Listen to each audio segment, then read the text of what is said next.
Good morning. আজ হচ্ছে মঙ্গলবার, তো আজকে আমি কলেজ যাব না। তো নমস্কার বন্ধুরা, আশা করি সবাই ভালো আছো। তো আমি শ্রদ্ধা, আমার একটা নতুন মিনি ব্লগে সবাইকে স্বাগত। আজ কিন্তু অনেক দিন পরে মা আবার আনলো বাড়িতে হচ্ছে পরোটা, আর এদিকে আজকে আমাদের বাড়ির এখানটায় ছিল শীতলা পুজো, তো সেই জন্য পান্তা।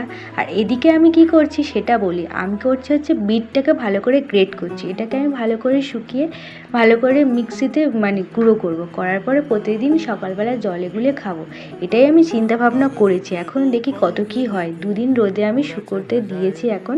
তো এখন দুপুরবেলা আমি একটু ভালো করে ঘুমিয়ে নেওয়ার পরে শীতে যে জিনিসগুলো কেচেছিলাম সেগুলো ভালো করে গুছিয়ে নিয়েছি। আর সন্ধেবেলা একটু চা খেয়ে নিয়েছি, বিকেলবেলা। তারপরে ওই লাইব্রেরি থেকে বইগুলো এনেছিলাম, ওগুলো দেখছিলাম। আর আজকে যেহেতু মা রাতের বেলা রান্না করবে হচ্ছে মাছ। ভিডিওটা ভালো লাগলে অবশ্যই একটা লাইক, কমেন্ট, শেয়ার আর সাবস্ক্রাইব করো। তো বাই।